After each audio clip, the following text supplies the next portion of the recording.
Welcome back to Entertainment News. The news you lose if you choose to snooze. I was so bad I need some booze. Indiana Jones 5 is wrapped and heads into post-production while Harrison Ford heads to a colostomy bag.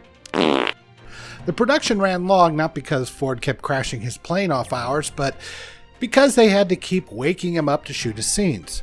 Indy 5 has been directed by James Mangold, the first director ever to take over for Steven Spielberg since the property first blasted onto our movie screens back in 1981. Harrison Ford will be 80 in July, and I'm certain there won't be any CGI de-aging deepfake effects to give you a young, strapping Indy again. Yeah! Phoebe Waller-Bridge, Mads Mikkelsen, Antonio Banderas, Boyd Holbrook, Shawnette Renee Wilson, and Toby Jones co-star. A June 2023 release is still in the cards, 15 years after the last installment and 10 years since anyone has seen Shia LaBeouf. The search parties haven't given up yet. Hollywood has decided to join in on defending Ukraine because they always will support the thing that the left tells them to support. We support the thing! So major studios have pulled releases of big movies from Russia, including this week's The Batman, Morbius, The Lost City, Turning Red, and Sonic the Hedgehog 2. Putin replied with, "Sonic the what?" Okay. Making things worse for Putin is that major stars are speaking out against him on Twitter. Mark Ruffalo displays his full uselessness as a human being by squeaking out some very angry tweets, which were promptly ignored and laughed at.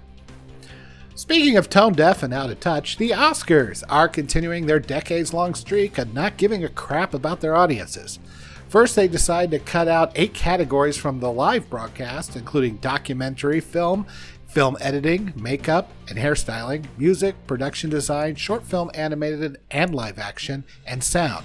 You know, all the categories where people do actual work and don't just bitch that there weren't the correct fruit baskets in their trailers that morning.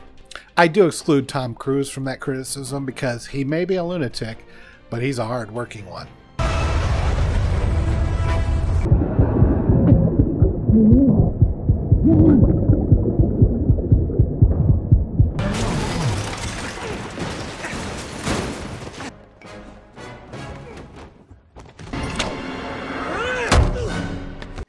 A minute ago you were dead. What are you talking about? To top that off, the Oscars decided to leave it up to the internet to decide a fan favorite award. You know the internet, the organization that gave us Bodie McBoatface. So the list is narrowed down to Cinderella, Dune, Malignant, Minimata, Sing 2, Spider-Man No Way Home, The Suicide Squad, Tick Tick Boom, and The Power of Dog. Nothing like fan group bots to show some authenticity in the most loved movies. Speaking of The Power of Dog, it definitely did not have any power with actor and mustache enthusiast Sam Elliott. Calling the movie a piece of S, he replied when asked if he liked the movie, "F no." Quote, "But what the F does this woman from New Zealand know about the American West? And why the F does she shoot this movie in New Zealand and call it Montana? That effing rubbed me the wrong way. The myth that there were these macho men out there with the cattle. Cumberbatch never got out of his effing chaps. He had 2 pairs of chaps, a woolly pair and a leather pair. He never was on a horse, maybe once. He would walk into the effing house, storm up the effing stairs, go lay down on his bed in his chaps and play the banjo. And I'm thinking, what the F? Where is the Western in this Western?" Well, Sam's 1883 was sure as heck a real Western. So many people died horribly. I still recommend it. Seriously, check it out. Well, it's official.